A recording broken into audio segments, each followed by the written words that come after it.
고등부 친구들 반갑습니다. 우리 다 같이 신나는 마음으로 시편 139편 같이 보도록 하겠습니다.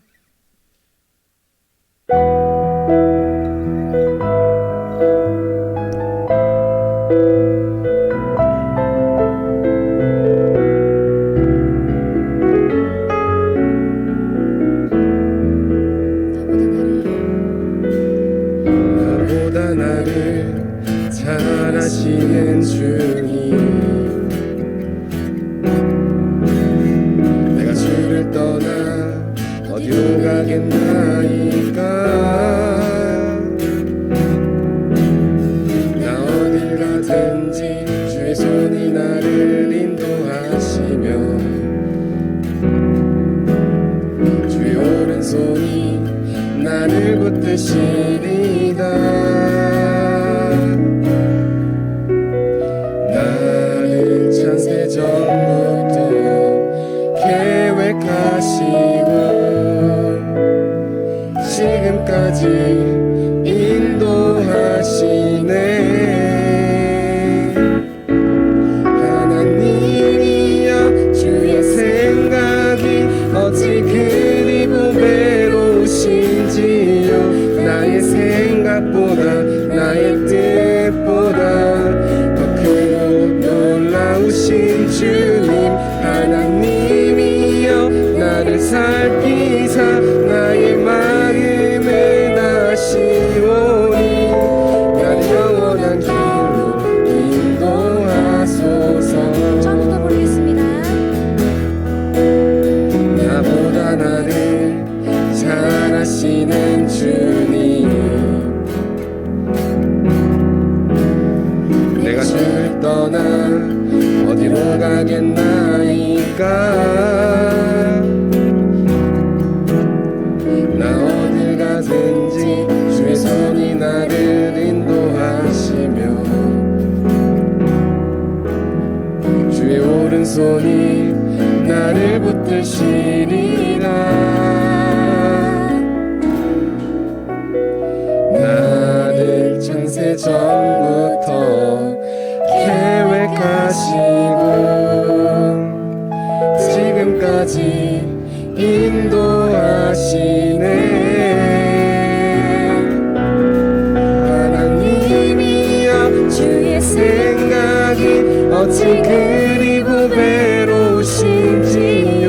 나의 생각보다 나의 뜻보다 더 크고 놀라우신 주님, 하나님이여, 나를 살피사 나의 마음을 다시오니 나를 영원한 길로 인도하소서.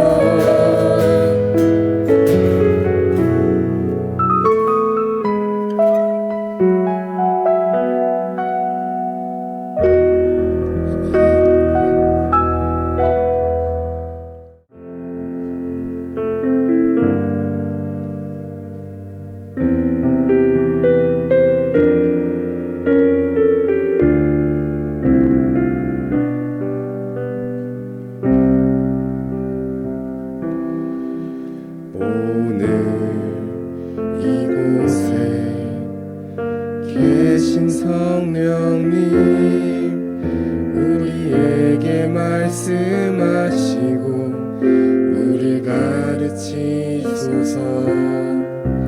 닫힌 우리 맘 열어주시고 주의 빛으로 밝혀 우리를 인도하소서.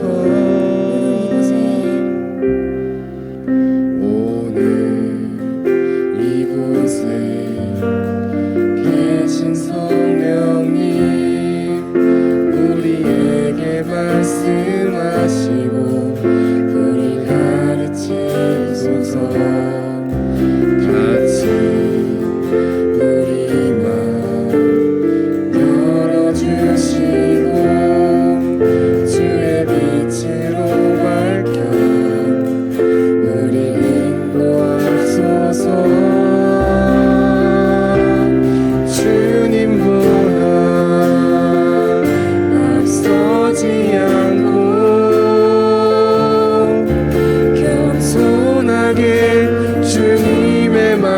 말씀 기다리니 주님 손에 우릴 드립니다. 사랑으로 인도하소서. 처음부터 부르겠습니다.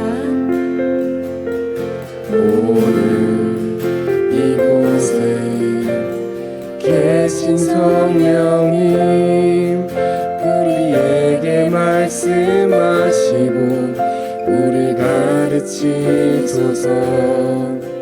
아침 우리 맘 열어주시고 주의 빛으로 밝혀 우리 인도하소서.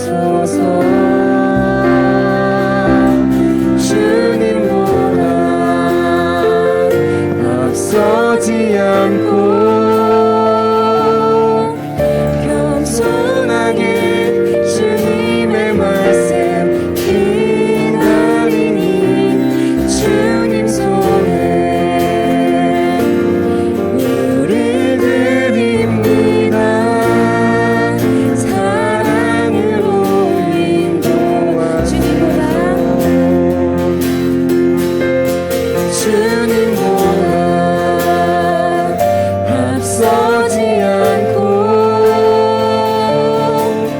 겸손하게 주님의 말씀 기다리니 주님 손에 우릴 드립니다. 사랑으로 인도하소서. 사랑으로 인도하소서.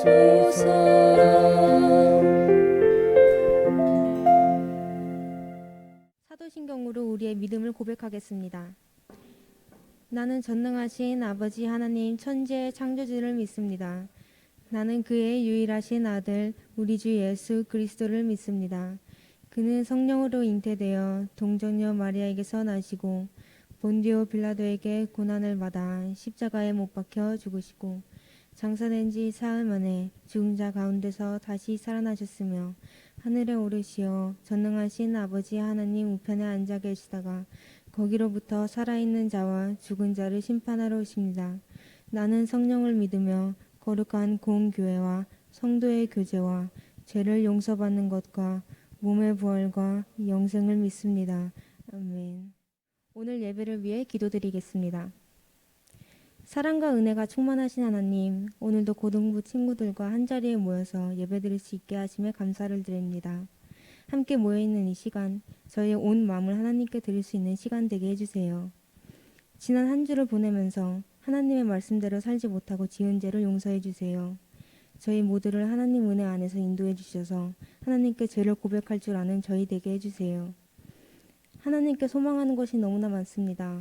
주님께서 항상 저희와 동행해 주셔서 그리스도인으로서 항상 겸손하고 오래 참을 줄 아는 주의 자녀 될 수 있게 도와주시고 고등부 친구들에게 함께 해주셔서 하나님의 은혜에 감사할 줄 아는 친구들 되게 해주세요. 그리고 매주 고등부를 위해 힘써주시는 전도사님과 선생님들 위에도 은혜 내려주시어 유체적 그리고 정신적인 건강을 책임져 주셔서 지치지 않고 더욱 기쁘게 섬길 수 있도록 해주세요. 이번 한 주도 저희와 함께 동행해 주실 것을 믿으며 이 모든 말씀 예수님의 이름으로 기도드렸습니다. 아멘.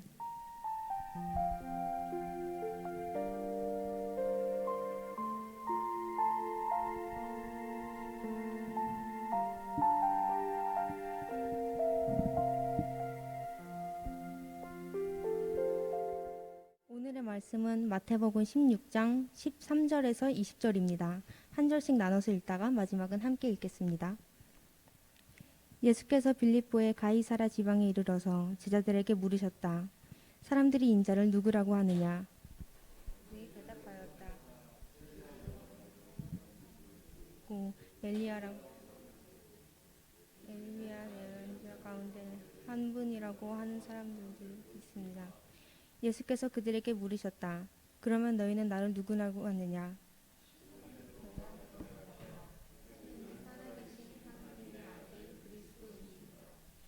예수께서 그에게 말씀하셨다. 시몬 바요나야, 너는 복이 있다. 너에게 이것을 알려주신 분은 사람이 아니라 하늘에 계신 나의 아버지시다.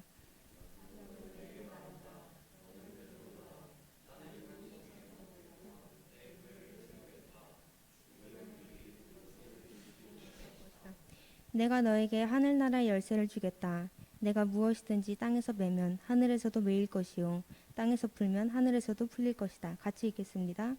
그때 예수께서 제자들에게 연명하시기를 자기가 그리스도라는 것을 아무에게도 말하지 말라고 하셨다. 홍선래 전도사님께서 베드로의 고백이라는 제목으로 말씀 전해주시겠습니다. 할렐루야. 오늘도 이렇게 고등부 예배 오신 여러분들 모두 다 주님의 이름으로 환영하고 축복합니다. 자, 오늘 우리가 이 말씀을 보기 위해서는 우리가 한 가지 배경을 알고 갈 것이 있습니다. 바로 이 말씀이 일어나는 곳이 어디냐 하는 곳이죠. 오늘의 말씀의 배경은 바로 가이사랴 빌립보라는 곳입니다. 그리고 이곳은 바로 팔레스타인 최북단에 위치한 지방으로 갈릴리 호수에서 북쪽으로 약 40km 정도 떨어진 곳이기도 합니다. 이곳은 이스라엘의 가장 북쪽인 혈몬산 기슭에 위치한 곳으로 예수님이 태어나실 때 왕이었던 헤롯 대왕에게는 아들이 여럿 있었는데 그 중 하나인 헤롯 빌립이 이곳에 도시를 만들고 로마 황제의 칭호인 가이사를 따서 가이사랴라고 하고 자기의 이름을 집어넣어서 가이사랴 빌립보라고 이 도시의 이름을 지었습니다. 당시 로마 제국 내에서 황제 이름을 아무데나 붙일 수는 없었습니다. 황제 이름을 붙이기 위해서는 반드시 로마 황제의 영광에 어울리는 화려한 모습과 웅장한 규모를 갖춘 도시여야만 했습니다.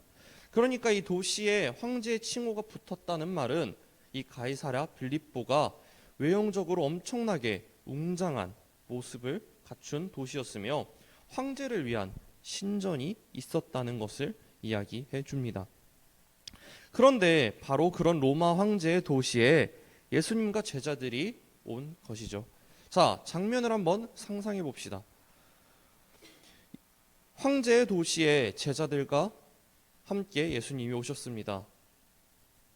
그런데 이 예수님과 또 제자들은 바로 갈릴리 촌사람들입니다.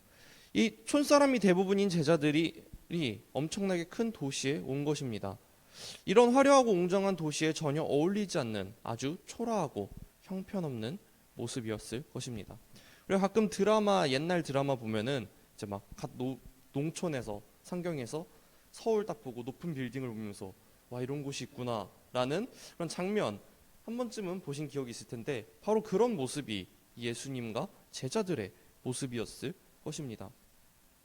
자, 그런데 예수님이 그냥 이곳에 관광하러 오셨을까요? 아닙니다. 예수님은 어떻게 하다가 심심해서 이곳에 오신 것이 아니라 아주 의도적으로 이 황제의 도시에 제자들과 함께 오셨습니다. 그리고 예수님이 어떤 질문을 하시는가 보면 우리는 왜 예수님이 이곳에 오셨는지 그 의도를 알 수 있습니다. 자, 예수님께서 사람들이 인자를 누구라고 하느냐, 사람들이 나를 누구라고 하느냐, 이런 질문을 제자들에게 합니다. 이런 질문에 제자들은 대답합니다. 세례자 요한이라고 하는 사람들도 있고 엘리야라고 하는 사람들도 있고 예레미야나 예언자들 가운데 한 분이라고 하는 사람들도 있습니다. 자, 사람들은 예수님을 세례 요한, 엘리야, 예레미야 또는 선지자 중에 하나로 생각하고 있다는 것입니다. 여기서 사람들이 언급한 이 사람들의 공통점은 바로 하나님의 선지자입니다. 그러니까 사람들은 예수님을 선지자로 알았습니다. 그동안 예수님이 하신 일들과 가르친 말씀의 내용들을 보면 분명 하나님이 보내신 사람이라고 보이는 것은 틀림이 없는데 그저 선지자라고만 생각했지 메시아, 즉 예수님이 자신들의 구원자라고는 생각하지 않고 있었던 것입니다. 늘 가난한 사람들과 함께 다니고 죄인들과 어울려 지내던 예수가 메시아, 즉 구원자라는 것을 사람들은 상상할 수 없었던 것입니다. 왜냐하면 메시아라고 하면 좀 더 뛰어나고 화려한 영광이 있어야 하지 않겠느냐고 그런 생각을 했기 때문입니다.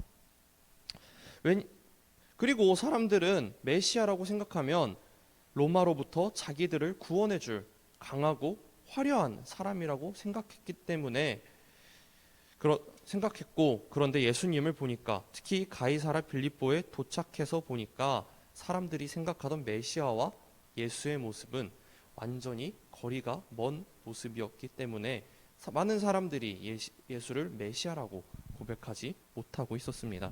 그런데 예수님의 위도는 사람들이 어떻게 생각하는가를 듣고 끝내는 것이 아니었습니다. 바로 그 다음이 핵심이죠. 예수님께서는 제자들에게 한 번 더 물어봅니다. 그러면 너희는 나를 누구라고 생각하느냐? 자, 여기서 중요한 단어가 바로 너희는입니다. 너희는 나를 누구라고 생각하느냐? 그런데 이 질문을 하시는 장소가 다름 아닌 황제의 도시인 가이사라 빌립보라는 것을 우리는 기억할 필요가 있습니다. 왜 하필 다른 곳이 아니라 이런 황제의 도시에서 이런 질문을 하셨을까요? 당시 로마는 팍스 로마나, 즉 로마의 평화라는 가치 아래 정복 전쟁을 벌이고 있었습니다. 무력으로 다른 나라를 정복하여 평화를 이룬다는 것이죠. 그래서 당시 로마가 추구하던 것은 강한 힘, 강한 군대였으며, 로마는 그런 것들을 통해 평화를 이룰 수 있다고 생각했기 때문에 그런 강한 힘들을 나타내고 과시할 수 있는 여러 웅장한 건물들과 황제의 신전, 그리고 또 대형 도서관, 그리고 근육질의 남자 조각상들을 도시 온갖 곳곳에 세웠습니다. 바로 그런 것들이 가득한 도시가 이곳 가이사라 빌립보이죠. 그런 한복판에서 예수님은 제자들에게 물었습니다. 너희는 나를 누구라고 생각하느냐? 이 말씀은 너희들도 사람들과 똑같이 나를 생각하고 있느냐라고 질문하고 계신 것입니다. 지금 수많은 사람들이 로마가 추구하는 힘과 지식, 그러한 아름다움을 추구하며 살고 있는데 너희도 그 길을 따르겠느냐 아니면 다른 길을 따르겠느냐라고 예수님께서는 제자들에게 물어보고 계신 것입니다. 여러 화려하고 웅장한 것들로 가득한 이 황제 도시에서 너희는 나를 누구라고 생각하며 나를 따르고 있는 것이냐라고 묻고 계신 것이죠. 그때 베드로는 제자들을 대표하여 아주 유명한 신앙 고백을 합니다. 선생님은 살아계신 하나님의 아들 그리스도이십니다. 라고 말이죠. 여기서 베드로는 예수님을 그리스도, 즉 메시아라고, 구원자라고 고백합니다. 지금 온 세계를 힘으로 정복하고 화려함을 다스리며 백성들에게 평화를 가져다 준다고 약속하는 로마 황제 그 가이사가 아니라 바로 예수님이 구원자라는 것을 바로 이 황제의 도시 한복판에서 감히 고백하고 있는 것입니다. 또한 이 가이사라 빌립보를 비롯한 로마 제국 전역에서 신으로 떠받드는 황제가 신이나 신의 아들인 것이 아니라 지금 눈앞에 있는 어떻게 보면 촌놈 그 예수님이야말로 하나님의 아들이다라고 베드로는 고백하고 있는 것입니다. 자, 이제 예수님이 원하셨던 것이 분명하게 드러납니다. 이 세상을 지배하고 다스리는 이 황제의 도시, 그 도시에서 이 세상의 주인이 진짜 누구인가를 물어보시기 위해서 바로 그곳에 예수님은 제자들을 데려오신 것입니다. 그리고 예수님께서는 마지막 십자가를 향해 길을 떠나시기 전에 제자들에게 그것을 확실히 알게 하실 필요가 있었기 때문에 또한 제자들을 그곳에 데리고 간 것입니다. 그리고 이때 베드로는 예수님을 그리스도, 즉 하나님의 아들로 고백함으로써 당장 눈에 보이는 이 빌립보 가이사라의 주인인 황제, 온 세상을 주관하고 다스린다는 그 황제의 길을 추구하지 않고 주님의 길을 따르겠다고 고백한 것입니다. 다시 말해서 로마 제국이 추구하며 과시하는 권력의 힘, 돈의 힘, 인간의 지식, 그리고 그것이 가져다주는 평화를 자신의 삶의 목적으로 삼고 사는 것이 아니라 예수님께서 가르쳐 주신 주님의 길로 가겠다는 결단을 베드로는 이곳에서 고백한 것입니다. 황제의 것에 가득한 곳에서 예수님을 신뢰하고 고백을 한 그 베드로의 고백에 대해 예수님은 기뻐하면서 칭찬을 해주십니다. 오늘 17절 말씀입니다. 17절 말씀 우리 한번 다 함께 읽어보도록 하겠습니다. 예수께서 그에게 말씀하셨다. 시몬 바요나야, 너는 복이 있다. 너에게 이것을 알려주신 분은 사람이 아니라 하늘에 계신 나의 아버지다. 자, 여기서 이 바요나는 바로 바는 아들이라는 뜻이고 요나는 이름입니다. 히브리어로 요나이고 헬라어로는 요한입니다. 요한복음 21장에서 예수님이 베드로에게 요한의 아들 시몬아라고 하시는데 이 요나와 요한이 같은 이름입니다. 그러니까 뭐 바요나라고 해서 뭐 베드로라고 안 부른 게 아닙니다. 자, 또 예수님은 베드로가 자기 생각으로 이런 고백을 하는 것은 불가능한데 하나님께서 도와주셔서 이러한 고백을 하게 되었다고 말씀하십니다.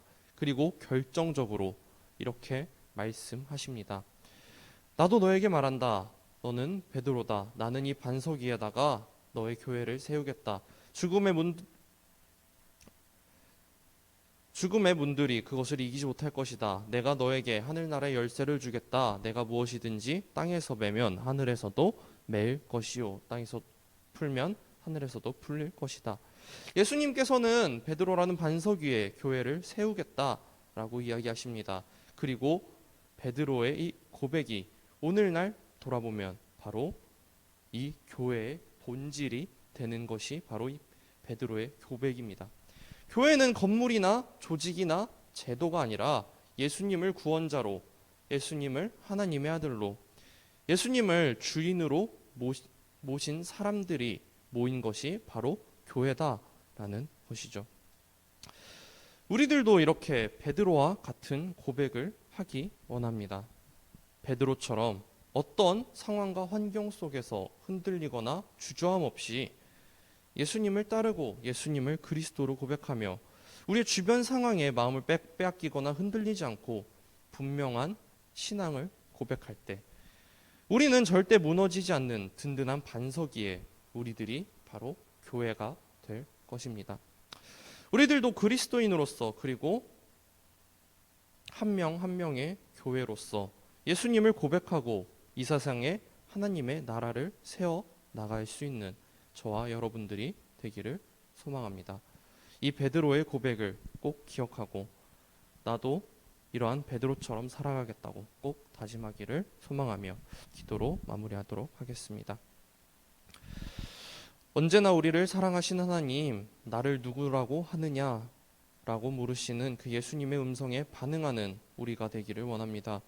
어떠한 상황에서도 예수님에게 주는 그리스도이십니다 라고 믿음의 고백을 할 수 있게 우리를 인도하여 주시옵소서. 예수님의 이름으로 기도합니다. 아멘. 하나님께 드리는 봉헌 시간입니다. 찬양하면서 봉헌하겠습니다.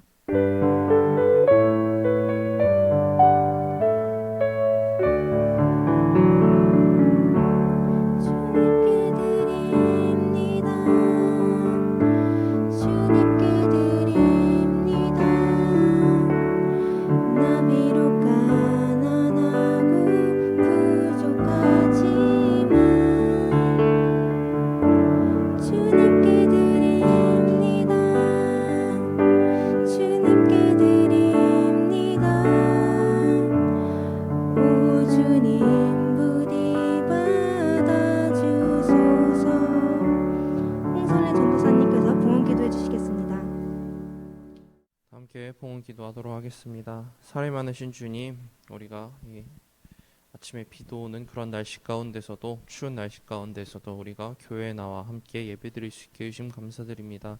주님, 우리가 이 시간 주님께 귀한 예물 바쳐드립니다. 주님, 우리가 이 귀한 예물 드릴 때 언제나 주님의 것을 되돌려 드린다는 그 마음을 항상 가지고 주님께 봉헌할 수 있는 우리들 되게 해주시고 주님이 귀한 예물 사용하여 주실 때 주님의 나라를 이루어가는 곳에 주님이 보시기에 어려운 이웃들에게 언제나 이 헌물이 돌아갈 수 있도록 주님 또한 함께하여 주시옵소서. 주님, 우리들이 베드로의 고백을 하며 살아가기를 소망합니다. 언제 어디서나 주변 상황에 휘둘리는 것이 아니라 그러한 상황 가운데서도 언제나 주님만을 바라보며 주님을 우리의 구원자라고 고백할 수 있는 우리 고등부 될 수 있도록 주님 언제나 함께하여 주시옵소서. 주님, 오늘 돌아가는 발걸음도 지켜주시고 또한 다음 주에 오는 발걸음도 언제나 함께하여 주시옵소서. 살아있는 신 예수 그리스도의 이름으로 기도합니다. 아멘. 주기도문으로 예배를 마치겠습니다. 하늘에 계신 우리 아버지, 아버지의 이름을 거룩하게 하시며 아버지가 나라가 오게 하시며 아버지의 뜻이 하늘에서와 같이 이 땅에서도 이루어지게 하소서. 오늘 우리에게 일용할 양식을 주시고 우리가 우리에게 잘못한 사람을 용서하여 준 것 같이 우리 죄를 용서하여 주시고 우리를 시험에 빠지지 않게 하시고 악에서 구하소서. 나라와 권능과 영광이 영원히 아버지의 것입니다. 아멘.